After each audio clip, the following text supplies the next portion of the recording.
Okay, so we're in the fridge now, and although you can't see all the things at the bottom, there are blueberries, blackberries, two kinds of grapes, there are apples, nectarines, carrots, broccoli, like a ton of produce, and in here even more. Oh, peas and bean sprouts, Papaya, cabbage. shredded papaya, unripe papaya Really? for papaya salad. Oh, where did you get that? My husband does that. Oh, that is that sounds like delicious. Oh, and lots of like cilantro and things like that. So awesome. So really, oh, and romaine lettuce, more romaine. So kudos on that. I know you had Clean spaghetti. clean pasta and you put lots of vegetables in it, lots of, this is some kind of pepper, and so really great on that.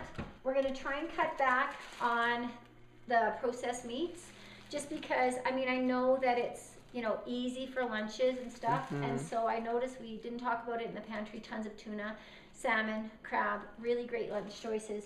These are not, I mean, these will not kill you in moderation. We're always talking moderation, but they're not, you know, like salami. And even when you get the lower fat ones, it says no preservatives, but they're not as great for you, right? It's got the nitrates in them.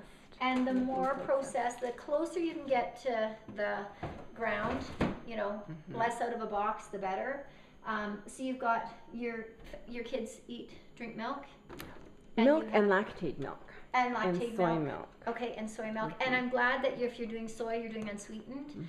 So that's good. I'm not a soy drinker, but you know other people are, and so this can be a real downfall when you get the sweetened.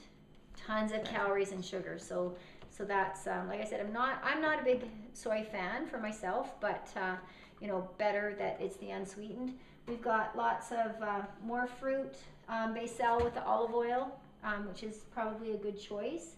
And so I don't know if we can see here, the big thing about condiments is there's typically quite a bit of sugar in them, and so just go easy on them. Like lots of times, like you don't think, but you know, if you know, ketchup and you know, sauces will add up. You know, plum sauce, we've got, you know, 16 grams of carbs per tablespoon. That's not going to be very filling, and you're going to get a lot of sugar in that. So, you know, and some, you know, that's actually not bad on sodium compared to like soy sauce.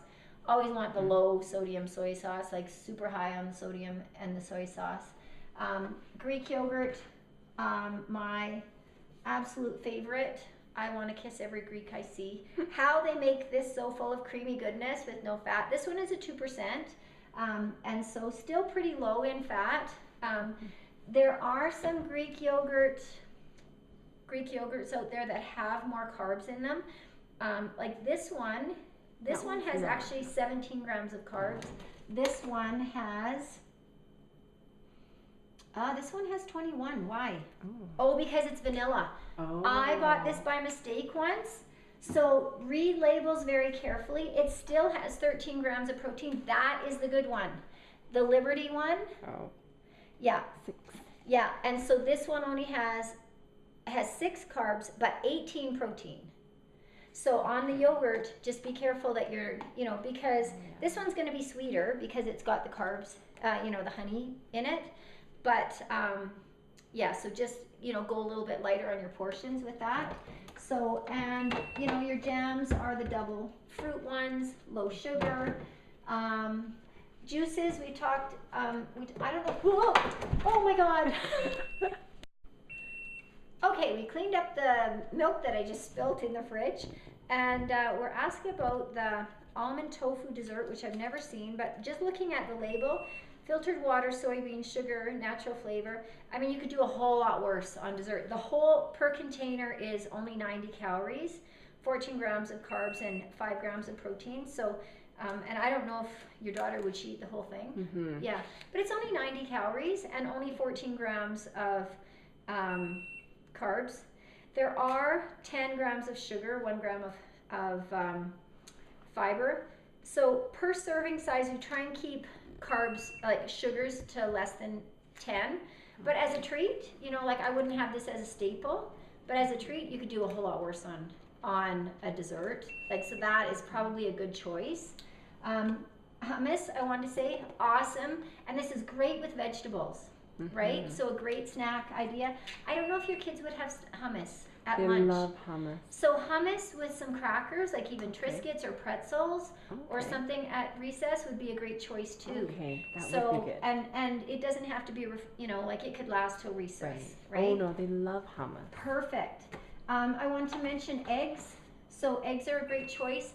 And I mentioned to you the day before that we could have an egg and a half. So if you're doing an egg, a whole egg, and then scramble an egg white with it, so that then you're going to up your protein to about 10.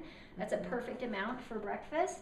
And if you don't like wasting the yolk, you can just buy the Simply Egg Whites. Right. So Simply Egg Whites are different than the egg beaters. So make sure that you're getting just egg whites and not like Simply Egg Whites just have egg whites in them, okay? So they're not just low cholesterol. And then I wanted to talk just about drinking calories. So you, for example, you're gonna really like not have juice. Kids, even juice, unless you're having like a ton of protein and fat, like juice just ups your blood sugar right away. So it has a very high glycemic index. So you're gonna get a high, you know, blood sugar spike from this. So especially you are gonna stay away from juice. And I never let my kids drink a ton of juice. I was really a mean mom. And I never baked for them either. I don't even know how they survived. So, but you know, just moderation. And again, that's the key with everything, with feeding yourself, and especially feeding your family, is that you're not going to be like, no, we never have that in our house. But as a rule, kind of Monday to Friday, we're going to eat these foods. Okay, on Saturday or Sunday, we're going to lighten up and have some fun. You know, maybe that's when we bring out the fun cereals, like, you know, Saturday morning. It doesn't matter if they're hungry an hour later, if they're home. You know, if they're in school and they're crashing because their blood sugar is low, they're not going to learn well, you know, and so you can top them up then with a healthy snack. So just kind of the 80-20 rule. So 20% of the time, you know, have some fun, have some treats, but 80% of the time you're going to go a little bit more strict. So, okay, so we'll turn the video off and we'll answer some more questions.